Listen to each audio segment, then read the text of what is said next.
Halo semuanya, sebelum kami menjelaskan hasil diskusi kami terkait digital decision making, kami dari kelompok 3 akan memperkenalkan diri terlebih dahulu. Yang pertama, ada kawan kami, yaitu Darmawan Budiarjo. Yang kedua, ada Fauzia Azara. Yang ketiga, ada Muhammad Putra Bramazi. Yang keempat, ada saya sendiri, Rizky Barudin. Dan juga yang terakhir ada Sheila Hanum. Kali ini, kami akan membahas terkait skenario planning, di mana digunakan untuk menghadapi situasi ketidakpastian hari-hari ini. Skenario ini sebagai dasar penentuan strategi dan dapat memberikan alternatif. Dalam skenario planning yang kami buat, kami mengacu kepada dua driving force utama, yaitu pengguna produk financial teknologi, peer-to-peer lending, dan faktor pandemi.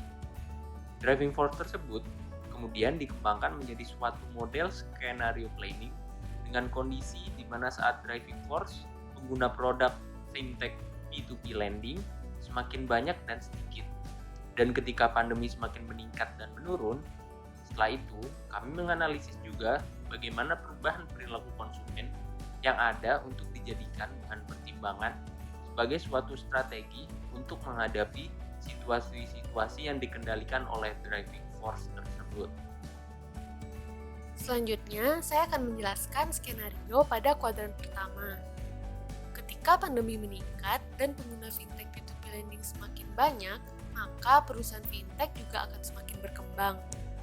Perilaku dari nasabah akan berubah yang ditandai dengan penurunan loyalitas dari nasabah bank karena mereka lebih tertarik dan berpindah kepada fintech. Skenario ini juga menyebabkan nasabah lebih cenderung untuk melakukan transaksi secara online yang salah satunya bertujuan untuk menghindari penyebaran virus COVID-19. Sehingga hal ini menyebabkan kantor wilayah atau cabang menjadi sepi. Selanjutnya, pada kondisi pandemi meningkat dengan pengguna fintech peer-to-peer lending yang semakin sedikit, yang disebut dengan kuadran 2, juga mempengaruhi perilaku nasabah dalam mengelola keuangan dan menggunakan jasa layanan keuangan seperti bank dan fintech peer-to-peer lending. Hal ini ditandai dengan nasabah yang lebih cenderung untuk menyimpan uang sendiri dengan menarik dana yang ada di bank, persetujuan kredit yang menjadi lebih ketat dan konservatif, dan tentunya nasabah menjauhi oknum pinjaman online yang ilegal, tidak terdaftar, dan diawasi oleh OJK. Baiklah, selanjutnya saya akan membahas strategi yang pertama, yaitu kolaborasi bank dengan fintech peer-to-peer lending.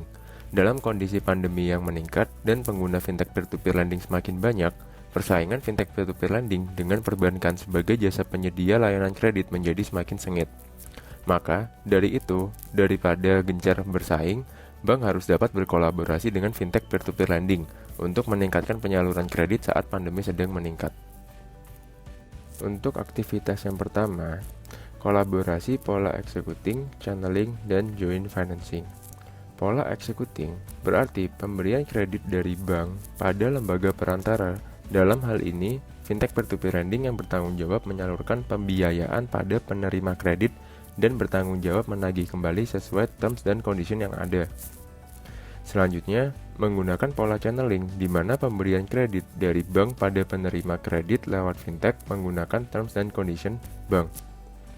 Lalu yang terakhir yaitu pola joint financing di mana pembiayaan bersama antara bank dengan fintech pada penerima kredit lewat fintech dengan porsi risiko yang disepakati antara bank dengan fintech.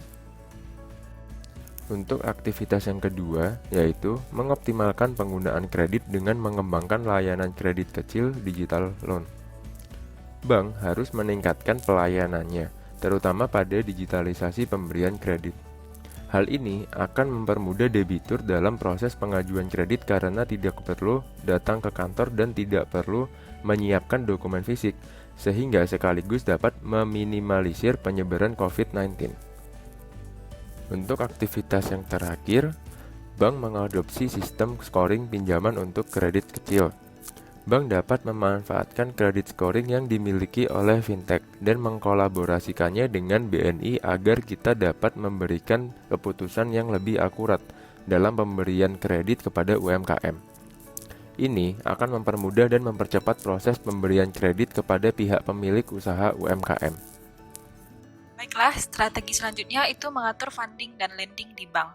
Dalam kondisi saat pandemi meningkat, pengguna fintech peer-to-peer lending semakin sedikit, bank akan melakukan pengaturan terhadap porsi funding dan lending yang akan digunakan selama operasional bank. Yang pertama, mengandalkan big data untuk menawarkan kredit kepada segmen tertentu dan meningkatkan marketing kredit. Pada situasi ini, bank harus meningkatkan strategi pemasarannya terhadap produk kredit agar likuiditas bank tetap terjaga. Hal ini salah satunya dapat dilakukan dengan memanfaatkan big data untuk menawarkan kredit kepada segmen tertentu agar target tepat kepada sasaran. Selanjutnya, memberikan bunga yang kompetitif dengan bank sejenis. Saat pandemi meningkat, ini akan berpengaruh pada funding kita karena akan banyak orang yang menabung sehingga kita juga harus menurunkan tingkat bunga yang kita bayarkan kepada nasabah agar beban yang dibayarkan oleh bank kepada nasabah tidak terlalu tinggi dan merugikan bank. Terakhir, meningkatkan pelayanan agar lebih baik dikarenakan transaksi semuanya akan berbasis online. Menyediakan jaringan atau prosedur yang lebih jelas agar nasabah tidak harus datang ke kantor, misalnya seperti pembukaan rekening tabungan baru. Nasabah hanya menggunakan aplikasi yang telah ditentukan oleh bank agar nasabah tersebut tetap dapat menjalankan transaksinya hanya melalui online. Demikian hasil penjelasan dari kami. Semoga apa yang kami telah jelaskan dapat bermanfaat di kemudian hari, baik dari perbankan ataupun dari teman-teman yang melihat uploadan video dari kami. Terima kasih.